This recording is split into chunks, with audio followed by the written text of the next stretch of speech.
रावण की वीरता और शक्ति पर संदेह नहीं किया जा सकता, क्योंकि रावण पहले दिन युद्ध में भारी करामात दिखाया और युद्ध भयानक ढंग से लड़ा। अपनी असुरी शक्ति और सारा बल लगा दिया, परंतु राम के सामने वह टिक नहीं सका और उस दिन निर्णय नहीं हो पाया कि कौन जीता कौन हारा। अंत में जब शाम हो जाती है और युद्ध विराम का बिगुल बज जाता है, उसके बाद और हाँ दोस्तों, अगर राम ने ऐसा रथ ज्ञान दिया कि विभीषण की चिंता खत्म हो गई, यह वीडियो देखना हो तो डिस्क्रिप्शन में लिंक दिया हुआ है, आप लोग जाकर उसे देख सकते हैं और जान सकते हैं कि कौन सी चिंता थी विभीषण के अंदर। अब युद्ध विराम का जब बिगुल बज गया तो सभी अपने अपने धाम चले जाते हैं जहां वो बस रहे थे। राम भी अपनी कुटिया में चले जाते हैं, लक्ष्मण जी उन्हें दवा लगाते हैं और लक्ष्मण जी अपने मन में संदेह लेकर कहते हैं कि हे प्रभु, मैं अगर आपकी आज्ञा का अवहेलना न करता तो आज ये दिन ना देखने पड़ते, इतने गहरे घाव न मिलते हमारे शरीर पर, अगर माता सीता को मैं छोड़कर न जाता। तब राम समझाते हैं कि हे लक्ष्मण, ये विधि का विधान है कि आज ऐसा हुआ, ये कहीं ना कहीं विधि की योजना होती है। जो भी हमारे जीवन में सुख दुख आते हैं वो विधि की योजना के कारण ही आते हैं। पिछली बातों को भूलकर आगे की ध्यान रखो, अब जो होगा तो अच्छे के लिए ही होगा। राम की यह बात बहुत अच्छी है, यह सीखने योग्य बात है। इस रात को सभी सोते नहीं हैं, क्योंकि किसी को ये रात में नींद नहीं आती।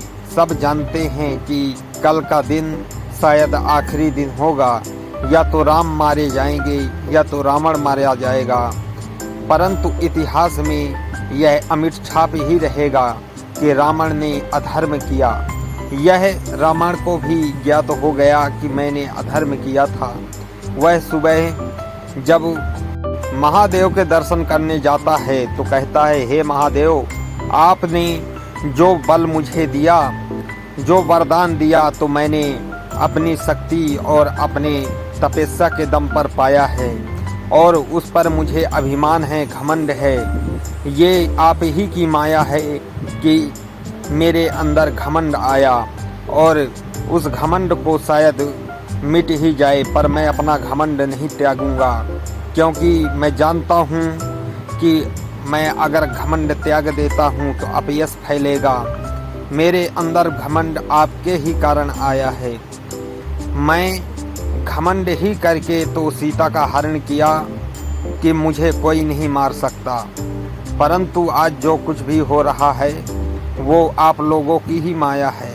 यहाँ सोचने और समझने वाली बात यही है कि अगर अतिबल किसी के अंदर आ जाता है, शक्तियाँ आ जाती हैं या कि धन दौलत आ जाता है, तो वह मनुष्य अभिमान वश चूर हो जाता है और उसके अंदर अभिमान आ जाता है कि मैं इतना शक्तिशाली हूँ, मैंने ये किया, मैंने वो किया, मैं इतना बहादुर हूँ, मैं कुछ भी कर सकता हूँ, किसी को भी कुछ कर सकता हूँ। परंतु ऐसा नहीं है।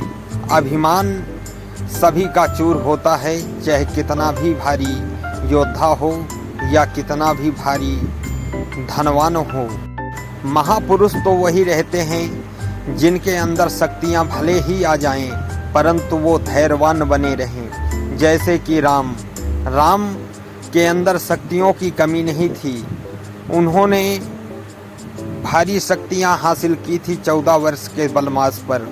उनके सभी महात्मा ऋषि मुनि ज्ञान, अस्त्र शस्त्र और बहुत कुछ भी दिया, लक्ष्मण जी को भी बहुत कुछ दिया, फिर भी वो योगी ही बने रहे अंत तक, जब तक कि उनका वनवास के दिन चल रहे थे।